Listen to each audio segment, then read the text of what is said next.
नमस्कार मित्रों, चंद्रकांत भट्ट अमेरिका से। कितनी सारी चीज़ें जो हमें पता नहीं है और फेसबुक, व्हाट्सएप, यूट्यूब पर जो पढ़ने को मिलती है, मैंने सोचा कि उसमें से जो अच्छी लगे वीडियो द्वारा आपको पहुंचाऊं। सिर्फ 31 साल की उम्र में ये मौत का शिकार हो गया, वो भी शूटिंग करते हुए। उस दिन जो सीन ये शूट कर रहे थे वो पूरा हो गया था। एक घोड़े पर ये सवार थे और उन्हें घोड़े को दौड़ाते हुए कैमरे के सामने से निकलना था। फिल्म थी शबिस्ता 1951। कैमरे के सामने से तो ये कलाकार अपना घोड़ा लेकर निकल गए। हम समझते हैं कि एक्टर पैसा मिलता है, सब कुछ शौहरत मिलती है, लेकिन कभी जो अमिताभ बच्चन हॉस्पिटल में रहा, जिंदा बच गए। कितने सारे कलाकार शराब के नशे में मर गए, गरीबी में मर गए। कितने सारे अपने कमरे में मर गए, किसी को पता नहीं चला। लेकिन कुछ आगे चलकर अचानक रकाब टूट गई और इनका संतुलन बिगड़ गया। ये धड़ाम से जमीन पर आ गिरे।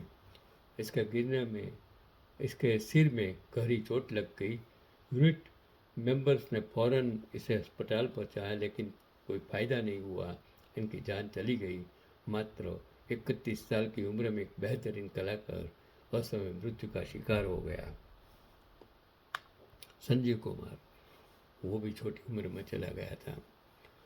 और मैं एक बात करता हूँ जिस एक्टर की, वो उसका नाम श्याम है। 1940 के दौर में बॉलीवुड के ये भी एक प्रॉमिसिंग और चर्चित कलाकार थे। उस दौर का गीत संगीत सुनना पसंद करते हैं तो आपने सुरैया जी का एक गीत जरूर सुना होगा, जिसमें बोल कुछ यूँ है, तू मेरा चाँद मैं तेरी चाँदनी, मैं तेरा राग तू मेरी रागनी। आज भी अगर आप यूट्यूब पर सर्च करेंगे आपको मिल जाएगा। बढ़िया उस सुरैया उस टाइम गायिका थी। और उस गीत का वीडियो अगर आपने देखा होगा तो सूर्या जी के साथ जो कलाकार इस गीत में दिखाई देते हैं वो शाम थे।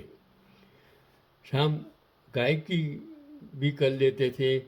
शाम साहब का जन्म 20 फरवरी 1920 को रावलपिंडी में श्याम जी का जन्म हुआ था। और जिस दिन श्याम जी के साथ वो जानलेवा हादसा हुआ वो भी तारीख 25 अप्रैल 1951 थी। जिस वक्त श्याम जी की मृत्यु हुई थी उस वक्त उनकी पत्नी एक्ट्रेस मुमताज़ कुरैशी गर्भवती थी। और श्याम जी की मौत के 2 महीने बाद उन्होंने एक बेटे का जन्म दिया था, जिसका नाम पहले शिखर रखा गया था। लेकिन श्याम जी की मृत्यु के बाद उसकी पत्नी एक्ट्रेस मुमताज़ कुरैशी पाकिस्तान अपनी बहन जेब कुरैशी के पास रहने चली गई थी। और वहाँ जाकर बेटे का नाम उन्होंने शाकिर कर दिया था। बेटे से पहले उनकी एक बेटी भी हुई थी जिसका नाम साहिरा रखा गया था। और पाकिस्तान जाने के बाद श्याम जी की बेटी साहिरा ने वहाँ के टीवी इंडस्ट्री में काफ़ी नाम कमाया था। और साहिरा कादमी नाम से वो पाकिस्तान में काफ़ी मशहूर हैं। श्याम जी की दोस्ती मशहूर उर्दू कवि सआदत हसन मंटो से बहुत अच्छी थी। और कुछ दावे किए जाते हैं कि श्याम जी को मंटो की सिफारिश पर ही उनकी पहली फिल्म गोवा गोवांधी मिली थी, जो एक पंजाबी फिल्म थी। वही ओम प्रकाश जी से भी श्याम जी की बढ़िया दोस्ती थी। और लाहौर के ज़माने से राम और ओम प्रकाश एक दूसरे को अच्छी तरह से जानते पहचानते थे। और इस श्याम जी को मैं नमन करता हूँ। तो मेरा कहने का मतलब सिर्फ यही है, पैगाम आज का ये है कि इंसान की